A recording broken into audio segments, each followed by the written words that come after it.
Oke, selamat datang di Zul Studio Channel. Kali ini gue ingin membuat konten yang berbeda. Gue ingin membahas sesuatu seputar industri desain interior. Sebelumnya gue mau memperkenalkan diri supaya uh, kalian tahu uh, kapasitas gue untuk berbicara beberapa topik yang akan gue bawa nanti pastinya bisa dipertanggungjawabkan. Gue akan cerita sedikit background gue. Jadi gue pendidikan terakhir itu S1 desain interior. Kemudian gue juga bekerja di bidang desain interior. Ada beberapa posisi yang pernah gue coba. Gue pernah jadi desainer, gue pernah jadi drafter, kemudian gue juga pernah jadi supervisor di site atau di lapangan, dan yang terakhir gue pernah uh, bagian breakdown bahan. Jadi gue menghitung bahan, kemudian gue menentukan konstruksi yang akan dipakai untuk uh, mebel atau furniture. Seperti di thumbnail yang mungkin udah kalian lihat, gue ingin membahas uh, topik yaitu desainer interior jangan cuma jago bikin 3D. Karena akhir-akhir ini uh, gue ngeliat uh, rekrut-rekrut baru yang kebetulan ada di kantor gue, atau mungkin beberapa fresh graduate itu ketika masuk ke industri desain interior, sebagian mereka itu eh, lebih berfokus ke membuat 3D dan membuat gambar kerja. Nah, itu gue nggak tahu, mungkin bisa jadi salah di eh, kurikulum kampusnya mungkin, atau mungkin ketika di kampus kurang menangkap materi.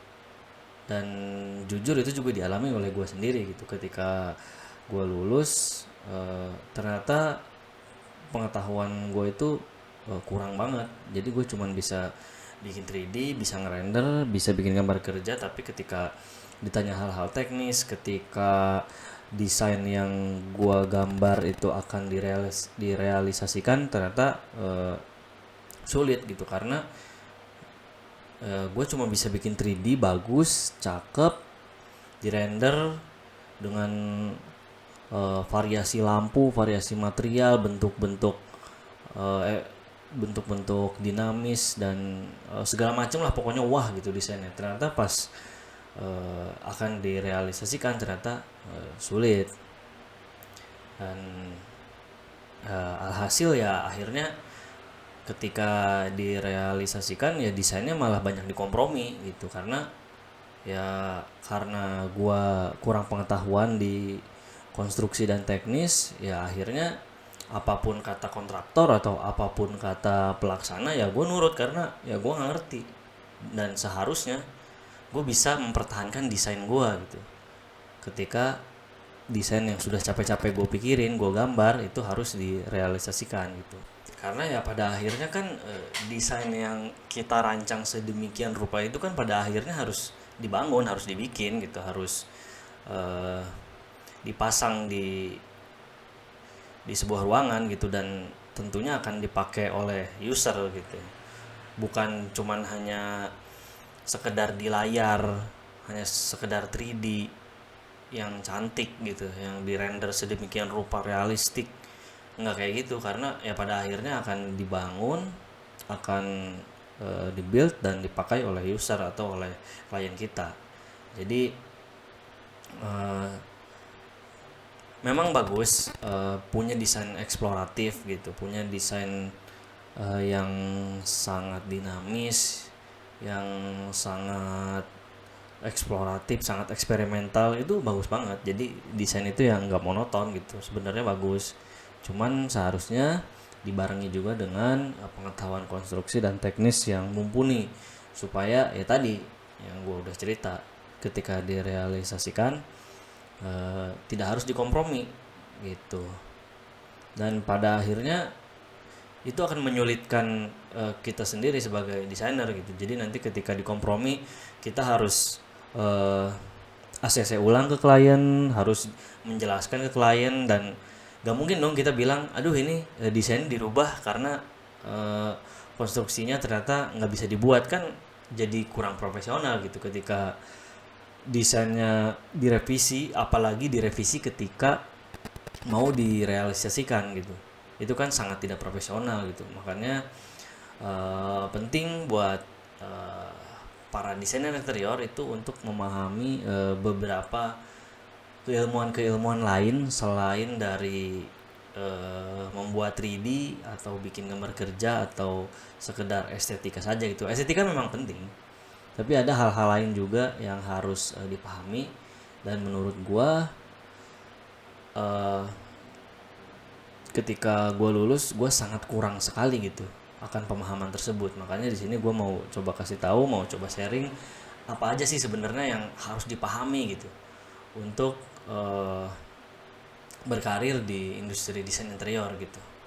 Yang paling pertama menurut gue yang paling penting pertama kali harus dipahami itu adalah ergonomi interior.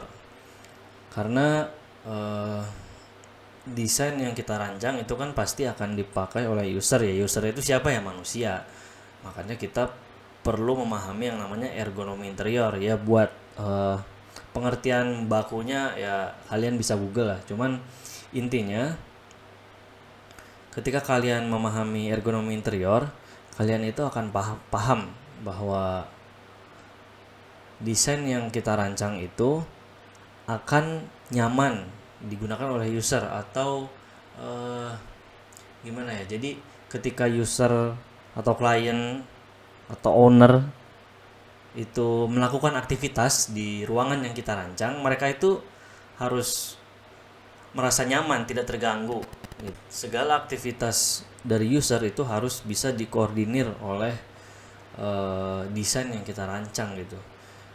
Dan bahkan ketika ergonominya salah atau ergonominya tidak diterapkan secara sempurna, bahkan user itu bisa mengalami cedera.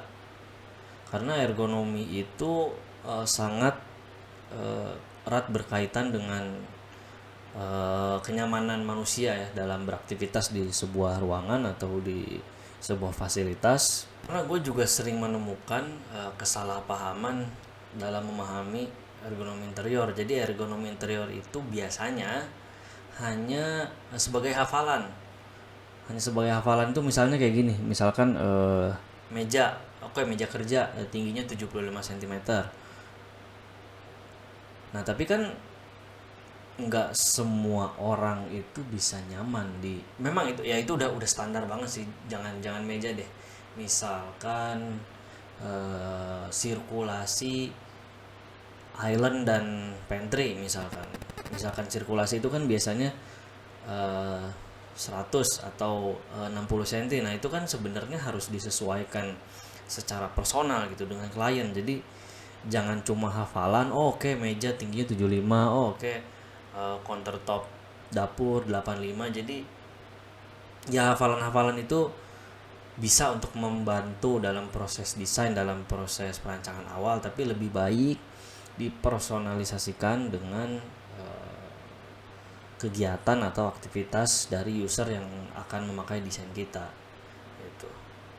Dan biasanya yang paling sering miss itu kalau ada kebutuhan khusus, misalkan clearance untuk maintenance mesin. Misalkan kita membuat kabinet terus di dalamnya misalkan ada mesin filter air. Nah kita kadang lupa untuk menghitung kebutuhan clearance untuk maintenance mesin tersebut. Jadi nggak cuman hafalan doang gitu. Jadi kita harus memahami juga bahwa seluruh kegiatan yang ada di ruangan tersebut itu sangat mempengaruhi dari ergonominya gitu. Jadi kita harus rinci kegiatannya semuanya nggak cuman kegiatan sehari-hari, tapi kita juga harus pikirkan juga kalau di sana ada fasilitas-fasilitas khusus yang perlu di maintenance, maka kita juga harus mempertimbangkan area maintenance-nya, clearance-nya seperti apa, supaya desain kita tuh ya berusaha untuk sesempurna mungkin lah si user itu nyaman dan tidak terganggu, apalagi jangan sampai cedera gitu. Yang kedua itu adalah estetika. Ya di desain itu kan ada 3 hal yang menjadi apa ya poin penting lah. Ada yang pertama ada fungsi, ya berarti kan ya, ruangan yang kita desain itu ya harus sesuai fungsi gitu, seperti ya tadi yang ergonomi tadi yang udah gua bahas ya, itu kan berkaitan dengan fungsi. Kemudian ada estetika atau keindahan. Ya estetika ini memang sangat abstrak ya memang, karena sesuatu yang dinilai indah itu kan sangat subjektif ya. Orang ada yang sukanya warna-warni, orang ada yang sukanya monokrom, orang ada yang sukanya asimetris, ada yang sukanya simetris. Jadi memang agak abstrak, tapi walaupun seabstrak itu tetap harus dipahami ada apa ya patokan-patokan atau rumus-rumus yang bisa dipakai gitu. Apalagi gua pribadi tesnya itu jelek banget. Gua ketika lulus dari kampus, desain gua itu ternyata banyak kantor-kantor atau firma-firma desain itu nggak suka. Jadi ketika gue masukin porto, ya nggak ada yang mau gitu nge-hire gue. Akhirnya ya gue pilih posisi lain gitu, karena pada saat itu jujur gue memahami estetika itu kurang baik gitu. Gue cuman oke, gue susun bentuk, yang penting pakai feeling doang gitu. Cuman ya udah oke, warna ini ketika gua gabungkan dengan warna ini kelihatannya bagus nih. Mungkin untuk beberapa orang yang taste-nya bagus, mereka itu nyusun bentuk, nyusun garis, disusun-susun sedemikian rupa tuh bagus aja gitu. Tapi buat gua yang taste-nya jelek, maka teori-teori estetika ini sangat membantu. Teori estetika itu kan macam-macam ya, ada komposisi, ada proporsi, ada color teori, ya macam-macam lah. Dan waktu kuliah jujur gue kurang serius mendalami estetika, dan ternyata ketika sudah lulus ternyata itu penting banget, penting sekali gitu, karena untuk membantu proses desain awal apalagi sangat membantu ya. Ketika kita dikasih ruangan existing kosong nih, bingung kan mau bikin apa. Nah, teori-teori estetika yang udah ada sejak lama itu sebenarnya bisa kita pakai, dan bahkan teori-teori estetika yang ada bisa kita combine, kita mix, bisa jadi teori baru gitu atau rumus baru. Walaupun ya memang nggak ada yang baru sih sebenarnya. Kita kan cuman mix and match seperti di buku Still Like an Artist, kalau lu baca itu bagus banget, dimana bahwa originalitas itu ya sulit sekali gitu. Apalagi ya namanya estetika kan abstrak ya. Jadi intinya ya supaya membantu lah untuk orang-orang yang taste-nya belum bagus, karena jujur gue juga lama banget membangun taste itu. Kalau gue itu sulit, lama prosesnya itu. Jadi gue masih pakai teori-teori. Akhirnya teori-teori itu gue gunakan terus menerus sampai gue menemukan komposisi-komposisi baru lah. Walaupun ya nggak baru-baru banget sih, karena itu juga kan gue ngambil dari referensi yang beredar di internet lah kayak gitu. Tapi at least dengan lo memahami estetika, nggak harus dalam banget sampai kayak sedalam filsafat estetika, nggak usah. Yang penting lo tahu kenapa gitu komposisi-komposisi ini tuh kok dianggap bagus gitu. Yang penting itu sih. Jadi tahu gitu ketika kita menyusun elemen desain, oh ini nih elemen desain seperti ini loh yang secara umum dianggap bagus, walaupun memang abstrak, memang sangat subjektif. Tapi kan ada juga teori-teori yang sudah lama, dari dulu sudah ada, itu sebenarnya sangat membantu sekali. Jadi lebih baik dipelajari secara serius supaya ya tadi kepentingan di desain itu kan ada 3, ada fungsi, ada estetika, sama ada teknis. Nah, teknis ini berhubungan dengan realisasi ya, berhubungan dengan konstruksi biasanya. Nanti gue akan bahas di segmen selanjutnya. Yang selanjutnya, desainer interior itu harus memahami struktur bangunan. Memang ya memang gimana ya? Memang kita hanya menggarap interior, tapi ketika kita menggarap interior itu pasti ada beberapa spot atau beberapa sudut atau beberapa sisi yang bersinggungan dengan struktur bangunan atau bersinggungan dengan arsitektural. Jadi pemahaman struktur bangunan itu tidak hanya harus dipahami oleh teknik sipil atau arsitektur, desain interior juga perlu memahami, karena ketika kita merancang sebuah interior, kita juga harus paham mana yang struktur, mana yang non struktur, supaya kita tahu ketika itu struktur maka kita nggak bisa ganggu. Nggak bisa tuh misalkan struktur itu ya seperti kolom, balok, atau plat lantai dan lain-lain lah, pokoknya struktur bangunan itu tidak bisa kita ganggu karena ya itu mempengaruhi bangunan itu berdiri gitu. Kita nggak bisa ganggu. Kayak misalkan kolom ya, misalkan kita butuh ruangan atau butuh space untuk sebuah fasilitas, terus ada kolom mengganggu, ya mau nggak mau kita harus terima, nggak bisa. Kecuali dinding non struktur, dinding partisi misalkan, nah itu bisa. Misalkan kita perlu bobok atau kita perlu perluas ruangannya, kalau memang itu non struktur kita bisa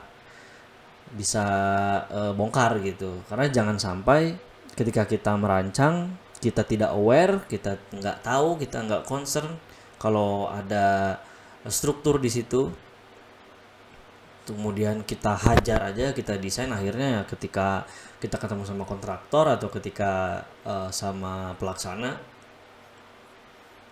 kita malah ya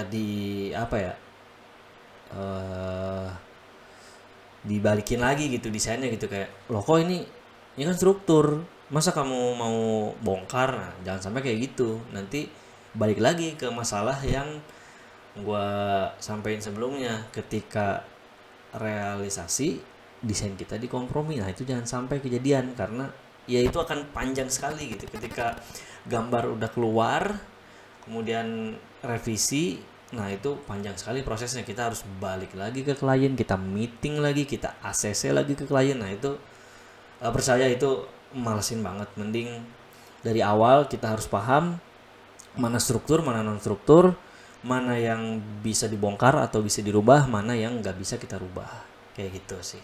Kemudian kita juga harus paham konstruksi interior. Kalau itu udah pasti ya, itu udah jelas banget. Kalau namanya desain interior, desainer interior, ya kita harus paham konstruksi interior. Itu kan ada banyak sekali macamnya. Ada konstruksi modul, ada konstruksi kayu, konstruksi besi, ada konstruksi panel-panel, konstruksi ceiling, konstruksi dinding, konstruksi lantai, konstruksi partisi. Itu kita harus paham, karena ketika pemahaman konstruksi kita kaya atau kita memahami banyak sekali konstruksi, maka itu pengaruh juga ke desain. Jadi kita tuh ketika ngedesain itu pede gitu. Oh, desain ini bisa nih direalisasikan. Jadi ketika ketemu kontraktor atau bahkan ketika kita ke lapangan ketemu tukang nanya nih, Pak ini bikinnya gimana? Nah kita bisa jawab, ini bikinnya kayak gini, pakai konstruksinya seperti ini, pakai struktur yang kayak gini, pakai bahan ini supaya strukturnya kuat. Jadi pengetahuan konstruksi ini menurut gue salah satu senjata utama lah, karena semakin kaya kita akan pengetahuan konstruksi, maka akan semakin eksploratif dan semakin eksperimental desain yang kita buat. Karena kalau konstruksi yang kita pahami cuma itu aja, ya nanti desainnya juga jadi monoton. Jadi ya tadi ya, kita harus seimbangkan juga nih kemampuan estetika sama konstruksi interior. Jadi ketika kita punya imajinasi yang liar atau desain kita ya ekstrim lah, ya kita udah ada pengetahuan konstruksinya, jadi ya bisa dibikin gitu. Kita ketemu kontraktor nanya ini gimana bikinnya, ya kita udah punya jawabannya karena kita sudah paham konstruksi yang akan kita gunakan gitu. Jadi penting sekali ya untuk memperkaya pengetahuan konstruksi interior, ya macam-macam lah, ya minimal elemen-elemen, ya elemen pembangun ruang lah, kayak ya konstruksi langit-langit, konstruksi dinding, konstruksi lantai. Dan itu kan apa ya, banyak sekali ya variasinya, dan banyak sekali hardware atau produk-produk yang bisa membantu secara konstruksi. Makanya kita harus banyak explore, banyak lihat, datang ke pameran, banyak lihat-lihat referensi yang ada di luar negeri gitu, konstruksinya seperti apa sih yang mereka pakai gitu. Kita juga harus belajar juga dari praktisi, dari tukang itu juga. Dan gue juga banyak sekali belajar konstruksi itu dari tukang, banyak banget gue belajar. Jadi kadang tukang itu apa ya, agak agak gaib sih ilmunya. Jadi dia tuh kadang ada bisa ngira-ngira gitu, kayak oh ini mah pakai ini kuat nih.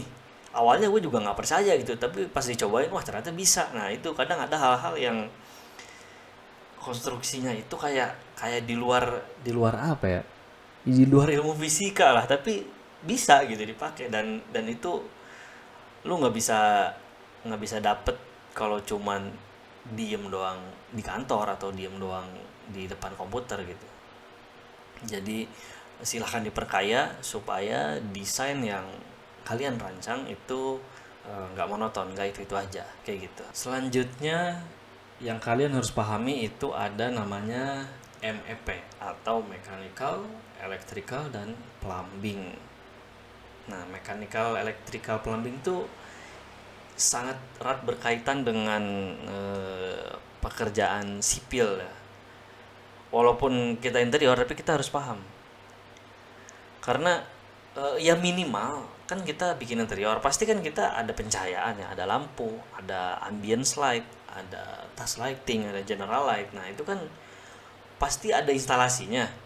Nah, ketika kita merancang minimal, ketika kita merancang furnitur atau merancang uh, elemen ruang gitu ya, dan kita taruh lampu, wah kita udah naruh lampu nih macam-macam, ada lampu, ada hidden lamp, ada ya segala macam lampu lah kita pasang, tapi kita nggak tahu tuh instalasi kabelnya kemana tuh, nyalainnya pakai apa, nyalainnya apakah pakai saklar, apa pakai sensor, atau pakai timer, atau kayak apa, kan sistem banyak tuh. Nah itu kita harus paham juga, karena jangan sampai ya kita udah rancang susah-susah dengan permainan lampu yang sangat cantik gitu, tapi ketika dibikin ditanya pak ini kabelnya kemana ya, nah itu bahaya tuh, nanti jadi malah jadi nggak jadi, akhirnya kita dikompromi lagi sama pelaksana, dikompromi lagi sama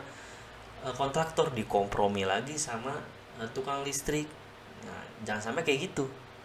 Jadi kita harus paham juga kalau sistem saklar tuh ada hotel, ada two way, ada intermediate, ada uh, ya saklar satu arah gitu, ada saklar sistem yang dia ke pusat dulu, baru ke pusat server dulu, baru nanti balik lagi ke ruangan yang kita tuju. Nah itu kan kita harus paham juga, karena ya mau nggak mau sih pasti kita tuh akan berurusan dengan ya dengan lampu, dengan stop kontak. Misalkan kita bikin wall panel dan ternyata di situ perlu ada stop kontak untuk vacuum cleaner atau untuk apa, biasanya sekarang kan lagi musim apa, robot vakum. Nah itu kan kita harus siapkan juga tuh, jangan sampai kita ya udah desain nggak tahu ini instalasinya kayak gimana. Ya minimal minimal kita harus tahu gitu, kita harus oh ini pasti ada instalasi nih, maka dari awal desainnya harus disesuaikan gitu, supaya instalasi yang rumit itu uh, bisa bisa terakomodir gitu. Jangan sampai ketika mau dibikin bingung, aduh naruh kabelnya di mana ya. Ya udah deh, misalkan bobok tembok. Nanti kalau kontraktornya nggak mau ngebobok tembok kan, eh, nanti ribut lagi gitu. Jadi dari awal dalam tahap desain kita harus pikirin tuh, oke ini pasti ada instalasi nih.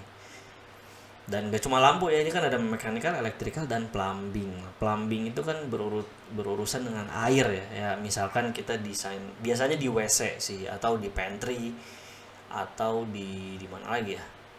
Ya kalau nggak di WC di pantry sih, intinya yang perlu perlu jalur air lah. Kita juga harus pikirkan, jangan sampai kita kita harus pikir, nggak harus terlalu memikirkan. Yang penting tuh kita ketika merancang itu kita nanya nanya dulu nih ke kontraktornya atau ke orang sipilnya atau ke orang MEP-nya gitu, nanya ini kalau saya bikin wastafel, kira-kira bisa nggak ya bikin jalurnya gitu, atau misalkan bisa nggak nambah jalur gitu. Karena biasanya untuk elektrikal, untuk plumbing biasanya di existing itu udah disediakan sama kontraktor, walaupun memang titiknya masih ngaco, biasanya belum, bukan ngaco sih, maksudnya dia masih pakai titik standar yang belum dipersonalisasikan berdasarkan desain yang kita rancang, biasanya kayak gitu. Nah makanya penting untuk memahami ini, karena jangan sampai ketika kita mendesain ya kita lupa gitu bahwa ada instalasi-instalasi yang tadi udah gua sebut gitu. Dan bahkan ketika kita datang ke site pun ini ada kaitannya dengan pengetahuan struktur bangunan tadi yang udah gua bahas ya, karena kan dalam proses desain itu ada kalanya kita datang ke site yang udah jadi ruangannya gitu, nggak dari nol, bangunannya udah jadi ruangannya, dan di situ kan kita harus aware juga apakah di situ ada jalur stop kontak, apakah di situ ada saklar, apakah di situ ada sensor, apakah di situ ada keypad, apakah di situ ada remote AC, apakah di situ ada jalur buangan air. Nah itu kan kita harus aware juga, karena jangan sampai desain kita itu malah mengganggu yang tadi yang udah ada di lapangan gitu. Itu juga harus dipertimbangkan gitu, apakah di lapangan itu bisa kita rubah instalasinya, atau kita tambah, atau kita kurangi, atau kita rekayasa lah. Nah itulah pentingnya kenapa kita harus memahami mechanical, electrical, dan plumbing. Karena ya tadi, balik lagi ke masalah yang sering terjadi, jangan sampai ketika akan direalisasikan desain kita dikompromi kayak gitu sih. Kemudian ada skill yang harus kalian nggak harus dikuasai sampai expert banget, tapi yang penting tuh bisa gitu, yaitu sketsa manual. Memang untuk beberapa orang yang nggak bisa ngegambar kayak gue, jadi fun fact ya, jadi gue masuk desain interior itu nggak bisa gambar sebenarnya. Jadi gue itu lumayan bisa ngegambar, nge-sketch itu ketika udah mungkin tahun kedua kuliah ya. Jadi matkul tentang gambar manualnya udah lewat, gue baru bisa. Nah itu, tapi ya untungnya gue bisa ngejar lah. Dan ternyata ketika gue terjun di profesional, ternyata kemampuan sketsa ini sangat membantu ya. Jadi akan ada dua hal yang bisa terbantu ketika kalian bisa sketsa manual. Nggak harus bagus, yang penting informatif. Jadi inti dari sketsa manual itu adalah informatif. Yang pertama adalah untuk mencari ide. Karena sketsa itu kan sangat bebas ya. Ya kita tahu memang software 3D atau software digital ya untuk menggambar itu sangat membantu. Itu adalah sejatinya perpanjangan dari tangan kita lah. Tapi kalau kita terlalu mengandalkan digital, kadang desain atau ide yang keluar itu biasanya terlalu bergantung pada tool-tool di aplikasinya gitu. Jadi biasanya ya nggak selalu sih. Kalau memang lu jago banget pakai software, pakai 3D ya lu bisa bikin bentuk apa aja. Cuman biasanya malah terbatas sama tools yang ada di komputer. Nah sedangkan kalau pakai sketsa manual itu kan bebas, lu mau bikin bentuk apa juga bisa, karena ya namanya sketsa kan bebas ya, nggak ada snapping, nggak ada limitasi radius, nggak ada limitasi layar, jadi ya bebas aja gitu nyari bentuk untuk bentuk awal.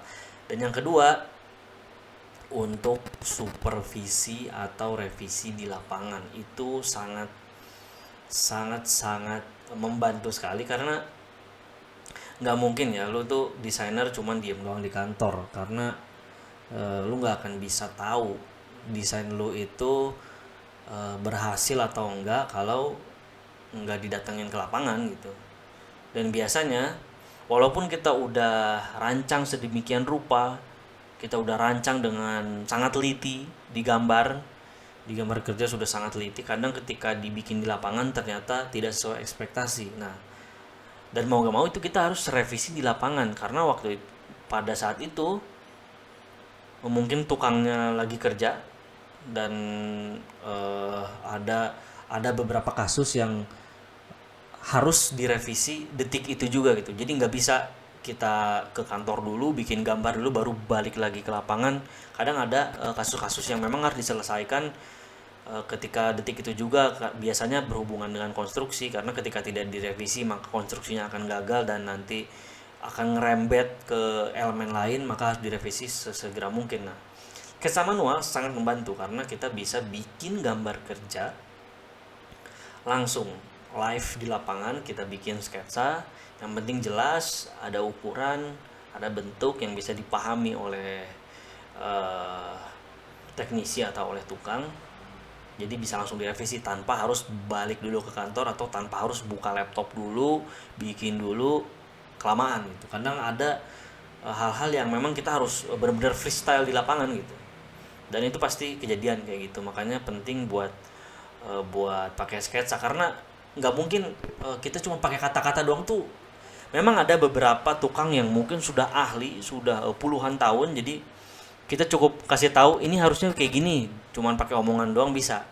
Nah kan nggak semua teknisi itu bisa paham apa omongan, makanya perlu banget gambar atau perlu untuk disketsa, supaya kan kalau gambar itu bahasanya lebih universal lah. Jadi nanti kepala tukangnya bisa paham, anak buahnya bisa paham, nanti kontraktor bisa paham atau vendor lain bisa paham. Jadi sangat membantu lah intinya. Jadi pelajari, nggak harus sampai jago, yang penting kalian bisa menyampaikan ide atau menyampaikan rancangan secara informatif lah dengan sketsa manual kalian gitu. Dan yang nggak kalah penting itu kemampuan program digital atau software digital. Nah itu mau nggak mau kalian harus pahami. Jadi walaupun apa ya, kalian bukan bukan komputer guy gitu, bukan orang yang ngulik komputer, mau nggak mau kalian harus pelajari program digital. Bahkan kalau bisa minimal, bukan minimal ya, kalau bisa lah sebisa mungkin kalian tuh paham banget gitu sama program yang dipakai gitu. Bahkan kalian bisa minimal kalian bisa install ulang programnya kalau programnya error, karena beberapa kasus ketika lagi ngedesain program yang kita pakai error. Dan kan kalau kita harus manggil teknisi atau kita harus servis ke tukang servis itu kan makan waktu. Sementara misalkan kalian lagi di deadline, tiba-tiba programnya error, ya minimal kalian bisa uninstall programnya terus install lagi. Itu minimal ya, sejauh itulah untuk pemahamannya. Dan kalian harus perdalam program digital itu tujuannya supaya efisiensi bekerja, karena semakin kalian mahir dalam menggunakan program, maka kalian bisa semakin cepat dalam proses mendesain atau proses membuat gambar kerja. Makanya penting sekali untuk memahami program digital. Dan ya kita tahu program digital itu banyak banget software digital yang harus dipelajari. Ada ya yang paling umum kan ada SketchUp, ada AutoCAD, ada Revit, ada Archicad, ada ya Adobe Photoshop, Adobe InDesign buat presentasi, ya buat segala macam itu kan banyak banget. Dan ya gue tahu nggak semua orang itu bisa memahami program digital itu dengan cepat dan dengan mahir secara cepat, dan banyak software yang bisa dipahami.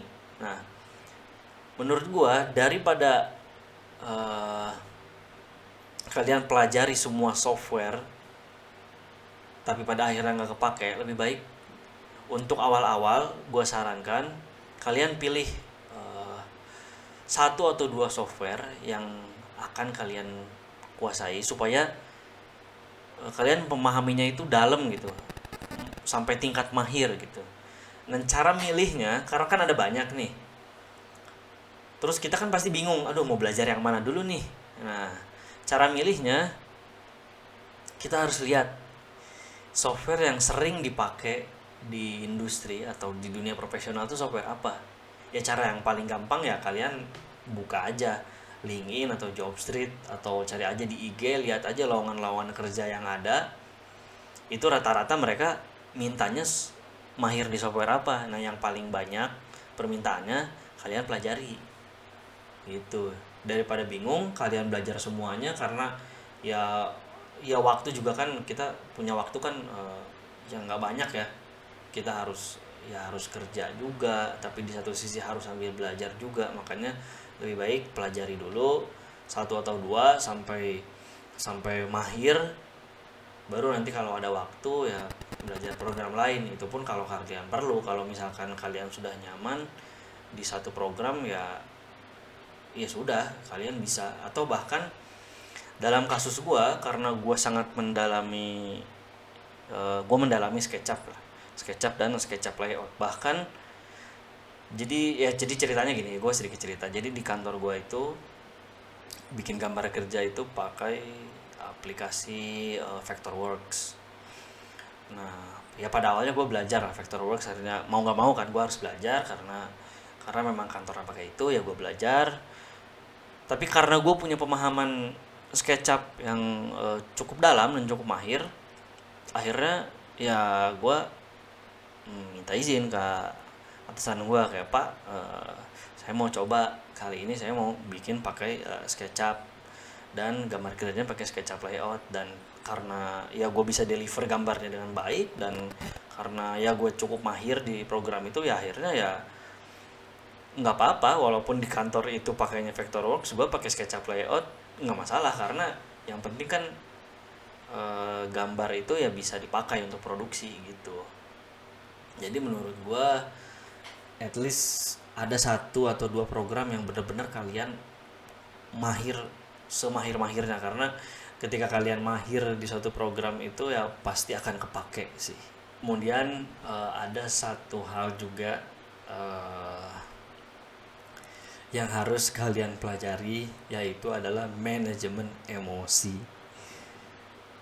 Karena gimana ya, manajemen emosi ini nggak kalah penting, karena kalian itu pasti akan bekerja dengan banyak orang. Jadi kalian jangan aneh atau jangan gampang emosi ketika ketemu vendor, ketika ketemu third party, ketika ketemu klien yang mungkin minta revisi terus-terusan. Atau enggak, kalian juga kan pasti akan bekerja sama dengan disiplin lainnya.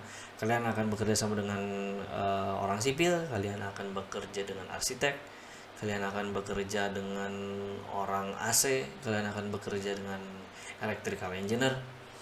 Dan pastinya mereka punya pemahaman yang berbeda-beda, punya cara pikir dan pola pikir yang berbeda-beda. Nah, disinilah pentingnya manajemen emosi, karena pasti nanti suatu saat ada di proyek itu gontok-gontokan lah. Misalkan arsitek pengen kayak gini, kliennya pengen kayak gini, orang elektrikal pengennya kayak gini. Dan itu kalau kita emosi, kitanya terlalu terlalu kekeh, terlalu batu gitu, nanti bukannya kalian mendapatkan hasil yang baik, malah nanti kalian gak dibantu gitu sama pihak-pihak lain. Karena ya mau gak mau kan kita juga nggak bisa kerja sendiri gitu, kita juga perlu vendor, perlu pihak lain. Dan kalau emosi kita jelek, ya udah, jangan harap di proyek bisa lancar gitu. Dan yang terakhir, ini juga nggak kalah penting, yaitu jaga pola hidup sehat. Ini memang kedengarannya sepele, kedengarannya kayak kayak apa ya, kayak kayak penting gak penting tapi sebenarnya tuh penting banget. Karena jadi gini, desainer itu kan nggak mungkin kerja cuma di kantor doang, cuma duduk depan komputer ngerancang, nggak dong. Ada masanya kita itu harus ke lapangan, kita harus supervisi, kita harus cek, dan mensupervisi proyek itu membutuhkan kekuatan fisik yang cukup kuat gitu. Karena kita kan nanti jalan nih, pindah dari ruangan satu ke ruangan lain, kita naik tangga, kita kadang harus jongkok-jongkok juga untuk mensupervisi detail-detail interior yang nyempil-nyempil di bawah gitu. Kita harus jongkok, berdiri lagi, terus belum lagi kadang kita juga harus naik-naik tangga untuk lihat detail-detail yang ada di atas, yang ada di plafon gitu. Jadi kemampuan apa ya, eh ya intinya tubuh kalian tuh dijaga lah. Karena ini kejadian sama gue. Eh, jadi waktu itu gue ditugaskan eh, untuk supervisi proyek. Waktu itu memang di luar kota selama 2 minggu. Nah pada saat itu gue tidak memperhatikan pola hidup gue. Jadi gue makan ngasal aja. Jadi gue makan sarapannya gue makan gorengan, terus gue makan siangnya gue makan minyak-minyakan, malamnya gue makan gorengan lagi. Terus kayak gitu 2 minggu. Terus ya gue juga setiap habis makan gue minum kopi instan, gue minum kopi instan yang gulanya tinggi. Terus seperti itu 2 minggu, dan akhirnya tiba-tiba ketika gue lagi supervisi di proyek, tiba-tiba gue nggak bisa jalan.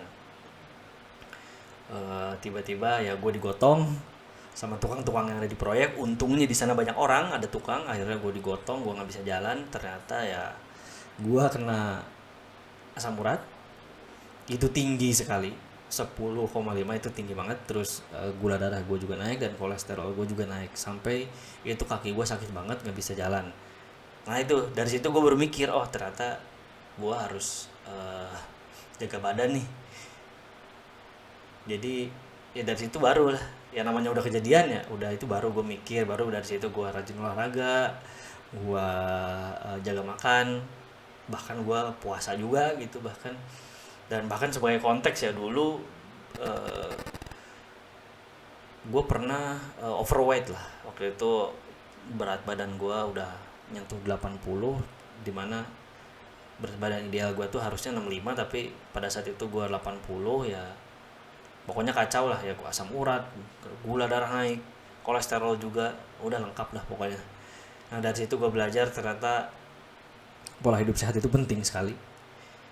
Karena ya tadi kita juga harus ke lapangan, kita juga harus supervisi, apalagi eh, dalam sehari misalkan proyek lagi banyak, dalam sehari kita bisa pindah-pindah proyek 3 sampai 5 proyek misalkan, dan lokasinya berjauhan. Itu kan sangat menguras energi ya, sangat menuntut kemampuan fisik gitu. Jadi dari situ akhirnya gue belajar pola hidup sehat itu ya harus dijaga lah. Ya jadi itu aja hal-hal yang pengen gue bahas. Gue juga di sini masih belajar, tidak bermaksud ingin menggurui. Ya buat sharing aja sih, semoga bisa membantu buat mungkin yang fresh grad, atau mungkin yang uh, belum lama kerja, atau yang baru diterima kerja. Mungkin videoku bisa membantu. Ya semoga kalian sukses ya. Terima kasih sudah menonton. Thank you.